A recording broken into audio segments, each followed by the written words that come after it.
Jake Morrison stood on the bridge of his ship, looking out at the stars. He was tired. 3 months in space was a long time, even for someone who loved exploring new worlds. His ship, the Horizon's Edge, was coming to the end of another boring survey mission. "Captain," called Amy Foster from her station. She was young, maybe 25, with short red hair and bright green eyes. "I'm getting something strange on the sensors." Jake walked over to her. Amy was smart. If she said something was strange, it usually was. "What do you see?" he asked. Amy pointed at her screen. "There's a station orbiting the third moon. It's not on any of our maps. The power readings are low, but something is still running." Jake looked at the screen. The station was small and dark. Most of its lights were off. It looked dead, but Amy was right. Something was still working inside. "Any distress signals?" Jake asked. "No, sir. Nothing at all. It's like they don't want to be found." Rick Stone, Jake's second in command, came over. Rick was older, maybe 50, with gray hair and a serious face. He always worried about following the rules. "Could be a trap," Rick said. "We should report it and move on." Jake thought about this. They were supposed to map this area and look for new planets humans could live on. They were not supposed to explore old stations. But something about this felt important. "Ben, bring us closer," Jake called to his engineer. Ben Carter was a big man with gentle hands who could fix anything. "You sure about this, Captain?" Rick asked quietly. Jake watched the station get bigger on the main screen. It was old and beat up. Parts of it were broken, but something was definitely alive in there. "Amy, what kind of life signs are you getting?" Amy looked at her readings again. Her face went pale. "Captain, I'm reading 2 life forms. They're very weak. And they're in what looks like a prison." The bridge went quiet. Everyone stopped what they were doing. "A prison?" Jake asked. "Yes, sir. The station has holding cells in the lower levels. That's where the life signs are coming from." Jake made his decision. "Ben, dock us with that station. Amy, Rick, you're with me. We're going aboard." "Captain," Rick started to say. "That's an order," Jake said firmly. An hour later, Jake walked through the station's dark halls with Amy and Ben behind him. Rick had stayed on the ship, ready to pull them out if things went wrong. Their flashlights cut through the darkness. The air was cold and smelled bad. "This place has been empty for months," Amy said, looking at her scanner. "But the life signs are getting stronger." They found stairs going down. The lower level was even darker and colder. Jake could see cells along both sides of the hallway. Most were empty. At the very end, in the coldest, darkest cell, Amy's scanner began beeping fast. "In there," she whispered. Jake looked through the small window in the cell door. At first he saw nothing. Then something moved in the corner. He opened the door and stepped inside. A woman sat against the wall holding something small against her chest. But she was not human.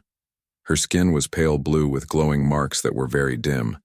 She had large eyes and long fingers. She looked up at Jake with fear. "Please," she said in broken human language. "No hurt, baby." Jake's heart stopped. She was holding a child, a baby that was shivering from the cold. "Amy," Jake said softly. "Come here." Slowly. Amy came into the cell and gasped. The alien woman was so thin Jake could see her bones. Her glowing marks were almost gone. The baby in her arms was tiny and weak. "My name is Jake," he said gently. "We're here to help." The woman looked at him with big, sad eyes. "I am Zareth. This is Nyx, my daughter. We have been here so long, so cold, so hungry." "Who left you here?" Jake asked. Zareth's eyes filled with tears. "My people. My mate spoke against the rulers. They killed him. Left us here to die as warning to others." Jake felt anger rise in his chest. Someone had left a mother and baby to die alone in the cold and dark. That was not right. That was evil. "Ben," Jake said, "go get Dr. Hayes. Tell her to bring everything she has for treating aliens." Captain, Ben said quietly. Are we really going to take them? Jake looked at the woman holding her sick baby. She was looking at him like he was her only hope in the whole universe. Yes, Jake said. We're taking them home. But the rules. Ben started. I don't care about the rules, Jake said. Look at them. They'll die if we leave them here. Zareth reached out with one thin hand and touched Jake's arm. You save us? Jake smiled at her. Yes, I promise. You and your baby are safe now. Amy was already scanning them with her medical equipment. Captain, they're very sick. We need to get them to the ship right now. Then let's go, Jake said. He reached down and carefully picked up the alien woman. She was so light it scared him. Ben gently took the baby. As they walked back through the dark station toward their ship, Jake knew his life had just changed forever. He did not care about the rules anymore. He did not care what Earth Command would say. These two lives were more important than any regulation. Behind them, the empty station grew dark again. But now it was truly empty. The last prisoners had been set free. Dr. Lisa Hayes had been a ship's doctor for 10 years, but she had never seen anything like this. The alien woman, Zareth, was lying on the medical bed, barely breathing. Her baby, Nyx, was so small and weak that Lisa was afraid to touch her. What do I do? Lisa asked Jake. I don't know anything about their bodies. Jake looked worried. Figure it out, please. Lisa started scanning Zareth with every medical tool she had. The readings were strange. The alien woman's body was different from humans, but not completely different. Amy, Lisa called. Come help me understand these readings. Amy Foster came running. She was excited and scared at the same time. I've been studying the data from my scanner. I think I know what's wrong. Tell me, Lisa said. They need a special kind of air. Their homeworld has minerals in the atmosphere that their bodies need to survive. Without it, they slowly die. Lisa felt her heart sink. We don't have that kind of air. But we can make it, Amy said quickly. Ben thinks he can change the air recycler to add the right minerals. Jake smiled for the first time in hours. Do it. While Ben worked on the air system, Lisa tried to help Zareth and Nyx in other ways. She gave them water and tried different foods. Zareth could eat some human food, but Nyx could not keep anything down. The rest of the crew was not happy. Rick Stone came to the medical bay with an angry face. Jake, we need to talk, Rick said. Later, Jake replied. No, now. The crew is asking questions. What are we going to tell Earth Command? Jake looked at Rick with hard eyes. We're going to tell them we saved 2 lives. They're aliens, Jake. We don't know if they're dangerous. Jake pointed at Zareth, who was trying to feed her sick baby. Does she look dangerous to you? Rick's face got red. That's not the point. We have rules for first contact. We could start a war. The war already started, Jake said quietly. Her people started it when they left a mother and baby to die. Kate Williams, the communications officer, came in. She was young and usually quiet, but she looked upset. Captain, she said, I've been trying to understand their language. Zareth keeps saying something about a warning. I think her mate was trying to warn someone about something bad. Jake turned to look at Zareth. The alien woman was awake, listening to them talk. What warning? Jake asked her gently. Zareth tried to sit up. Lisa helped her. My mate, Kethvar, was scientist. He found terrible secret. Dominion plans to kill many peoples, many worlds. The room went quiet. What kind of secret? Amy asked. Zareth's glowing marks got a little brighter as she got upset. List. Names of peoples to destroy. Humans on list. Jake felt cold. We're on a list to be destroyed? Third, Zareth said sadly. Humans are third to die. Rick's face went white. We need to get this information to Earth immediately. Not yet, Jake said. First, we keep them alive. Over the next few days, things slowly got better. Ben got the air system working. Zareth started getting stronger. Her glowing marks became brighter. Nyx started eating and playing. The little alien girl was amazing. She learned human words very fast.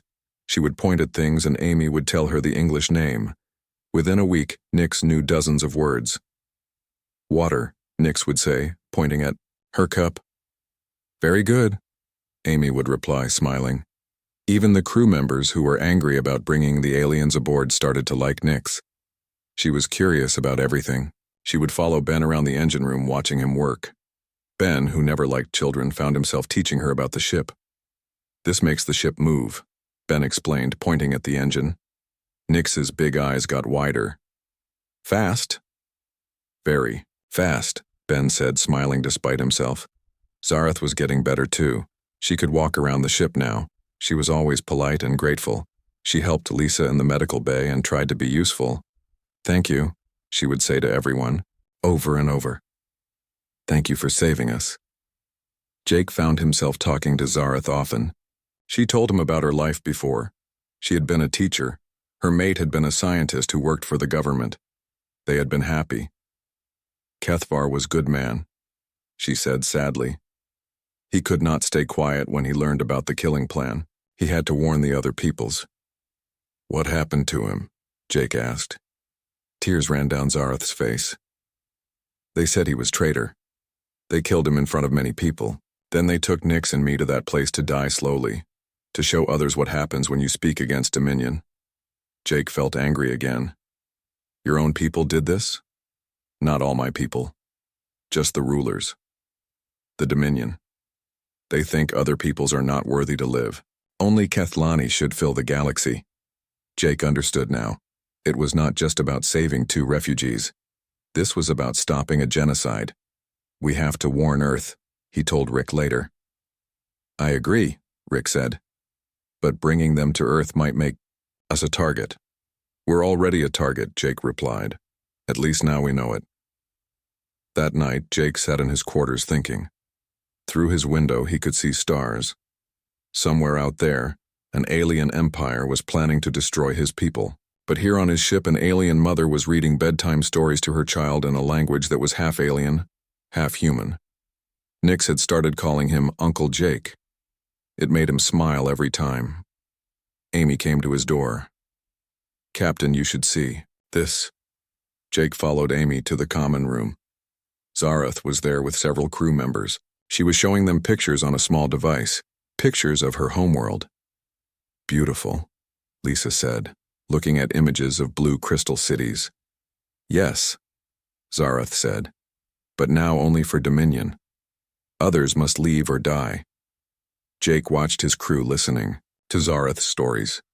They were not just aliens anymore, they were family, and Jake was going to protect his family no matter what it cost. 3 weeks after finding Zareth and Nyx, Jake thought they were safe. The aliens were getting stronger every day. Nyx was learning to speak human words so fast that Amy could barely keep up with her questions. Zareth was helping Dr. Hayes learn about alien medicine. Everything seemed peaceful. Then Kate Williams ran onto the bridge looking scared. Captain, she said, breathing hard. We have company. Jake looked at the main screen. 5 large ships had appeared out of nowhere. They were dark and looked like weapons. Jake had never seen ships like these before, but he knew they were dangerous. They're trying to contact us, Kate said. Put them on screen, Jake ordered. The main screen changed. A tall alien appeared. He looked like Zareth, but bigger and meaner. His glowing marks were bright red instead of blue. His eyes were cold and angry. Human ship, the alien said in perfect English. I am Admiral Veltar of the Kethlani Dominion. You have stolen property that belongs to us. Jake stood up straight. I'm Captain Jake Morrison. We don't have any stolen property. Veltar smiled, but it was not a nice smile. You have the traitor Zareth and her child. They are criminals who escaped from lawful punishment. They were left to die in a cold cell, Jake said angrily. That's not punishment, that's murder. They carry a dangerous disease. Veltar lied smoothly. If they are not returned immediately, they will spread death to any world they touch. Jake felt his hands become fists. This alien was lying, and they both knew it. I've seen no evidence of any disease, Jake said. Veltar's eyes got more angry. Human, you do not understand what you are doing. Return the criminals now, or face the consequences. No, Jake said simply. Veltar looked surprised. Probably no one had ever said no to him before. You refuse? Veltar asked. I refuse. These people are under the protection of the human fleet. If you want them, you'll have to go through me. Veltar's face got dark with anger. Very well, human. You have made your choice. But know this. The Dominion has a long reach and a longer memory. We will find you. The screen went black. A few seconds later, the alien ships disappeared. They're gone, Kate said. But she still looked worried. No, Amy said from her station. They attached something to our hull before they left, some kind of tracker. Jake felt his stomach drop. Can we remove it? Ben came onto the bridge, shaking his head. I tried, Captain. It's stuck on tight, and it's made of something I've never seen before. If I try to force it off, it might explode. Jake sat down in his captain's chair. This was bad. Very bad. Jake. Zareth's voice came from behind him. She had come onto the bridge with Nyx holding her hand. The little girl looked scared. Uncle Jake, Nyx said in her small voice. Bad men want to take us away? Jake knelt down so he was at Nyx's eye level. I won't let them take you, I promise. Zareth touched Jake's shoulder. That was Veltar. He was my mate's brother. He is the one who killed Kethvar. He will not stop hunting us. Who is he exactly? Jake asked. Admiral of the Dominion fleet. He leads the ships that destroy other worlds. He is very dangerous. Amy looked up from her station. Captain, I'm reading more ships coming this way, a lot more. Jake made his decision quickly. Ben, get us out of here, maximum speed. The Horizon's Edge jumped into hyperspace just as more alien ships arrived. But Jake knew they were not safe. The tracker would tell the aliens exactly where they went. As they traveled through hyperspace, Zareth told Jake things that made his blood run cold. She explained that her mate had discovered the Dominion's secret plan. They were going to destroy 12 different alien peoples. The plan was called the Cleansing. Why 12 peoples? Rick asked. Because Dominion says Galaxy is too crowded, Zareth explained sadly. They want all the good worlds for themselves. Other peoples must die. And humans are third on the list? Jake asked. Yes. Dominion thinks humans are most dangerous because you adapt quickly and make friends with other peoples. You are a threat to their control. Jake felt sick. His own people did not even know they were in danger. We have to warn Earth, he said. To Rick. Agreed. But if we bring Zareth and Nyx to Earth, we might lead the Dominion right to our homeworld. Jake looked at the alien woman and her child. Nyx was playing with a toy Amy had made for her. She was laughing and happy. She had no idea that people wanted to kill her just because she was different. There has to be another way, Jake said. There is. Zareth said quietly. I can surrender myself to Veltar. He will stop hunting if he has me. No, Jake said immediately. I can save your people and my daughter. Veltar wants me most of all. If I give myself up, he might let Nyx live. Absolutely not, Jake said more firmly. Nyx looked up at her mother. Even though she was very young, she understood something was wrong. Mama scared? Nyx asked in her small voice. Zareth knelt down and hugged her daughter. A little, my star. But Uncle Jake will keep us safe. Jake felt the weight of that promise. He had to find a way to keep them all safe. Zareth, Nyx, his crew, and all of humanity. Captain, Kate called from her station. I'm getting a message from Dr. Morgan at Alpha 7 Research Station. He says it's urgent. Jake knew Dr. Pete Morgan. He was a scientist who worked on secret projects far from Earth. Put him through. An older man with gray hair appeared on the screen. Jake, thank God. I heard you were in trouble. Word travels fast, Jake said. The Dominion sent messages to all human colonies. They're offering a reward for information about your ship. Jake, what have you gotten yourself into? Jake looked at Zareth and Nyx. I'm trying to do the right thing, Pete. Can you make it to Alpha 7? I might be able to help. Jake made another quick decision. We're on our way. As the horizons edge changed course, Jake gathered his crew together. He told them everything Zareth had explained about the Dominion's plan to destroy humanity and other peoples. So what do we do? Lisa asked. Jake looked around at his crew, his friends. They had all volunteered to help save two strangers. Now, they were the only ones who could warn Earth about the coming danger. We fight, Jake said simply.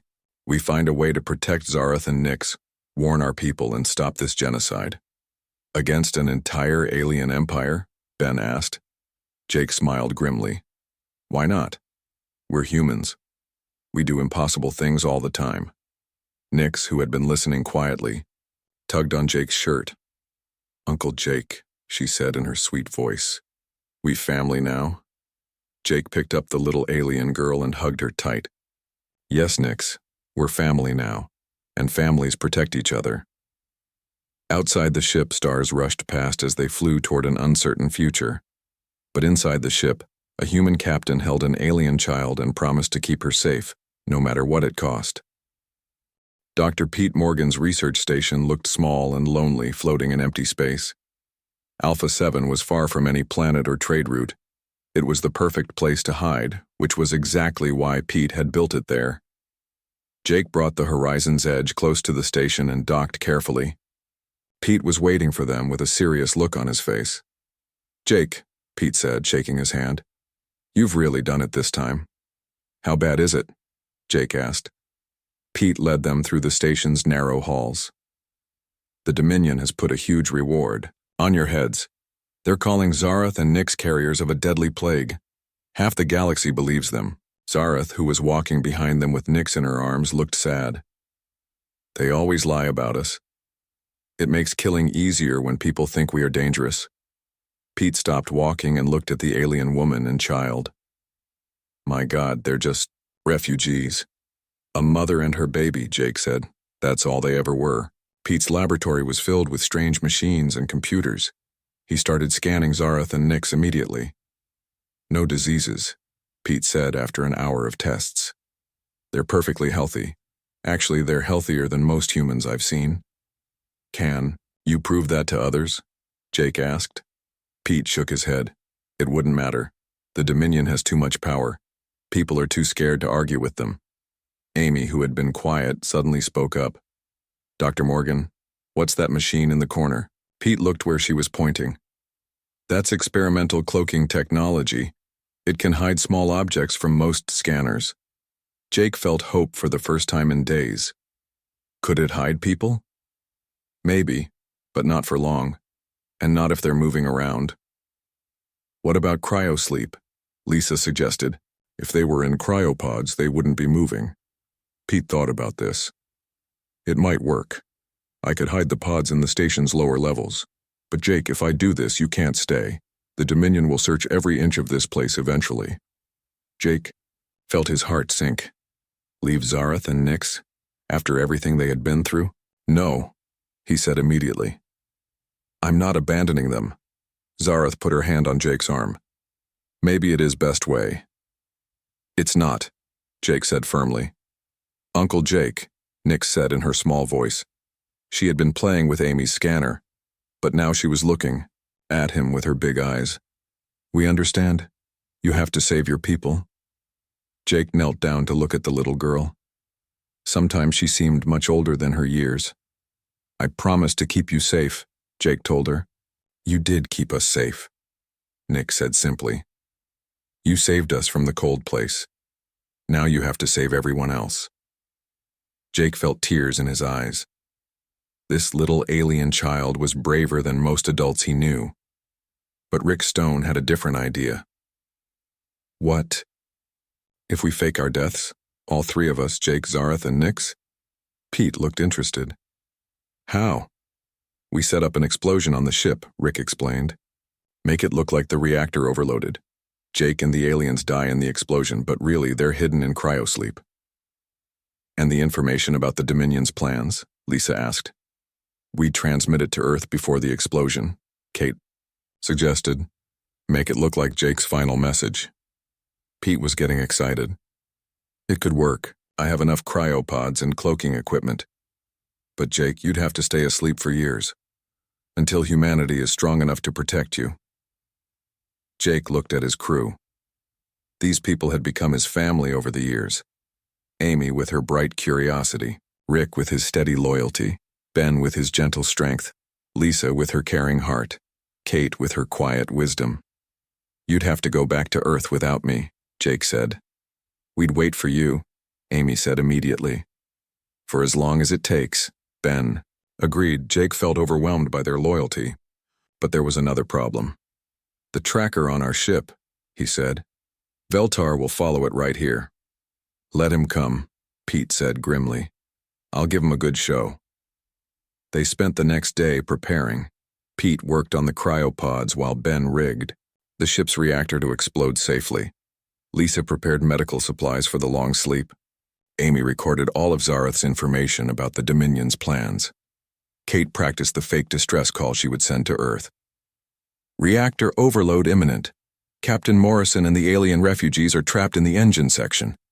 Tell my crew they were the best. That's too dramatic, Rick said. It has to sound real, Kate replied. While the adults worked, Nick spent time with each crew member. She gave Amy a small crystal from her mother's jewelry. She hugged Ben and thanked him for fixing the air so she could breathe. She drew a picture for Lisa showing all of them together as a family. That night, Jake sat with Zareth in Pete's small garden. Nix was sleeping nearby, curled up like a little cat. Are you scared? Jake asked. Zareth nodded. Very scared, but also hopeful. For the first time since Kethvar died, I have hope. Hope for what? That my daughter will grow up in a galaxy where different peoples can live together peacefully, where no one has to die just for being different. Jake squeezed her hand. That's what we're fighting for. The next morning, Veltar arrived with an entire fleet. 12 massive ships surrounded the research station. This is Admiral Veltar, came the angry voice over the radio. Surrender the criminals immediately or we will destroy your station. Pete was ready. This is Dr. Morgan. The ship you're tracking is about to explode. Their reactor is overloading. On cue, the horizon's edge erupted in a brilliant flash of light. The explosion was beautiful and terrible at the same time. The criminals are dead, Pete announced sadly. Captain Morrison died trying to save them. Jake, Zareth, and Nix were already in their cryopods, hidden deep in the station's shielded levels. The cloaking field made them invisible to any scanner. Veltar searched the station for hours but found nothing. Eventually, his ships left. Rick stood in the station's control room watching the alien fleet disappear. Think it worked? He asked Pete. Pete looked at the readings from the hidden cryopods. All 3 life signs were stable and undetectable. I think they're safe, Pete said. For now. Rick gathered the remaining crew. They had to return to Earth and pretend their captain and the refugees had died. They had to deliver Zareth's information and hope humanity would be ready for the coming war. How long do you think they'll have to sleep? Amy asked. Pete looked out at the stars. Until we're strong enough to protect them. Could be 5 years, could be 10. We'll be ready, Rick promised. We'll make sure humanity is ready. As the crew of the Horizon's Edge prepared to leave, they each said goodbye to the hidden cryopods. They couldn't hear them, but they spoke. Anyway. Sleep well, Captain, Rick said. We'll wake you up when the galaxy is safe. Deep in the station, 3 people slept in artificial winter, trusting that their family would keep the promise to bring them home. Jake opened his eyes slowly. The world was blurry and everything hurt. He tried to remember where he was, but his mind felt foggy from the long sleep. Easy, Captain, a familiar voice said. Take your time. Jake turned his head and saw a woman in a blue uniform. She looked familiar but older. Her hair was gray now instead of brown. Lisa? He asked weakly. Dr. Lisa Hayes smiled. Hello, Jake. Welcome back. How long? Jake asked.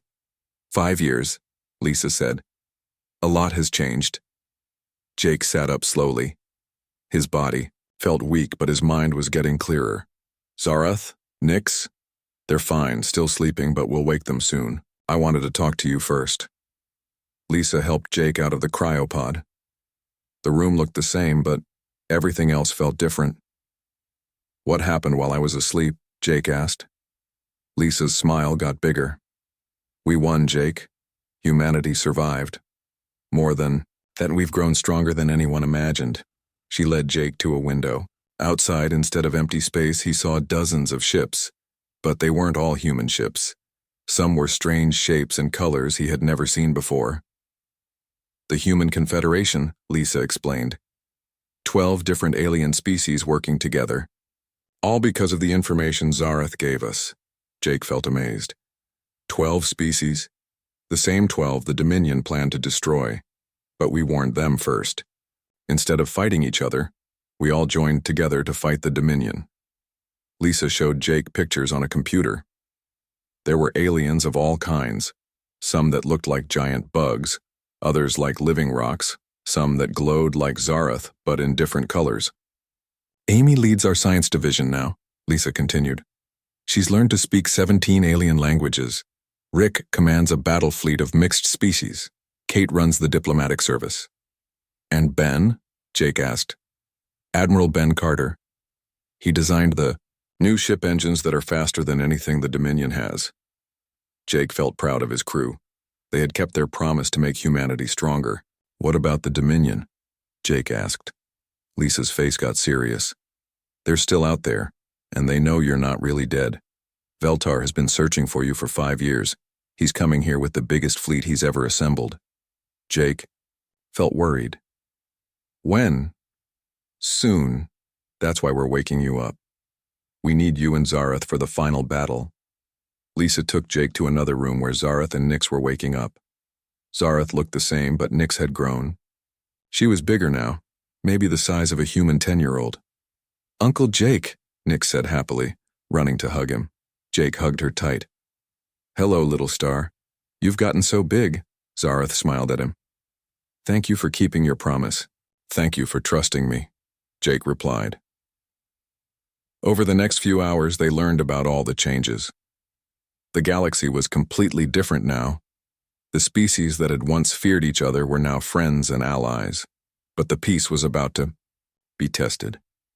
Veltar was coming with 1,000 ships determined to destroy the Human Confederation and capture Zarath and Nyx. He's been planning this for 5 years, Admiral Rick Stone explained when he arrived. Rick looked older too, with more gray hair and lines around his eyes, but he smiled when he saw Jake. Good to have you back, Captain, Rick said. Good to be back, Jake replied. What's our situation? Veltar will be here in 2 days. He has more ships than we've ever faced before, but we have something he doesn't expect. What's that? Rick smiled. Nyx. Jake looked confused. What do you mean? Amy Foster came in, looking excited. She was older too, but her eyes were just as bright as ever. Jake, you won't believe what Nyx can do now, Amy said. During cryosleep, her brain developed in amazing ways. She can communicate with any alien species, even ones she's never met before. Nyx looked shy. I can feel what others feel, and I can help them feel what I feel. She's become a bridge between species, Zarath explained proudly. She helps different peoples understand each other. Jake was amazed, but he was also worried. You want her in the battle? Not fighting, Rick said quickly, but her abilities might be the key to ending this war without more killing. 2 days later, Veltar's fleet arrived. The alien admiral appeared on all communication channels, his red glowing marks bright with anger. Human scum, Veltar said. You thought you could hide the criminals from me forever, but I found them. Surrender now or I will destroy every ship in your pathetic alliance. Jake stood on the bridge of a new ship called the Unity. It was built by all 12 species working together, using the best technology from each world. This is Captain Jake Morrison, Jake said calmly. I'm not dead, as you can see. Veltar's face got dark with rage. Morrison, You have caused me 5 years of shame. I will make you suffer before I kill you. I don't think so, Jake said. I have a better idea. Nyx stepped forward. She looked small next to the adults, but her voice was strong and clear. Uncle Veltar, she said in perfect Kethalani language. Why do you want to hurt so many people? Veltar looked shocked to see her alive. You should be dead, little abomination. I'm not an abomination, Nyx said sadly. I'm your family. My father was your brother. Your father was a traitor, Veltar snarled. My father wanted to save lives, just like Uncle Jake saved us. Why is saving lives wrong? Jake watched something amazing happen. Nyx's empathic abilities were working through the communication system. Every alien on Veltar's ships could feel what she felt. Her sadness, her love for her family, her hope for peace. You feel it too, don't you? Nyx said gently to Veltar. You feel how wrong this is. You feel how much pain you've caused. Veltar's angry expression began to change. His red glowing mark started to flicker. No, he said weakly. I am strong. I follow orders. Whose orders? Nyx asked. Who told you to kill children? All across Veltar's fleet, alien soldiers were asking the same question. They could feel Nyx's emotions, and they were remembering their own families, their own children. One by one, ships began to power down their weapons. Then whole squadrons stopped fighting. The Dominion fleet was falling apart from inside. Veltar tried to give orders, but his own crew would not obey. They had felt what Nyx felt, pure love and hope for a better future. Finally, Veltar's own ship powered down its weapons. The alien admiral sat down heavily in his command chair. What have I done? He whispered. You can still make it right, Zareth said gently, speaking to her brother-in-law for the first time in years. Help us build a galaxy where all species can live in peace. The war ended not with explosions and death, but with understanding and forgiveness. Veltar surrendered his fleet and asked to join the Confederation. Months later, Jake stood with Zareth and Nyx on a new planet called Harmony. It was being built as the capital of the Confederation, where all species could live together. Did we really do it? Jake asked. Did we change the whole galaxy? Zareth smiled, her blue glowing marks bright and happy. We planted a seed. Now, others will help it grow. Nyx, who was playing with children from 6 different species, ran over to them. Uncle Jake, she said, will you tell me again about the day you found us? Jake knelt down and hugged her. Which part do you want to hear? The part where you promised to keep us safe, Nyx said. I like that part best. Jake looked around at the peaceful scene. Aliens and humans working together. Children playing without fear. Families from different worlds sharing meals together. I kept that promise, didn't I? He said. You did more than that, Nyx replied wisely. You kept everyone safe. As the sun set over Harmony, Jake realized that sometimes the smallest acts of kindness can change the entire universe. He had saved 2 lives in a cold, dark prison, but in saving them, he had helped create a future where no one would have to die alone and forgotten ever again. The galaxy was finally free.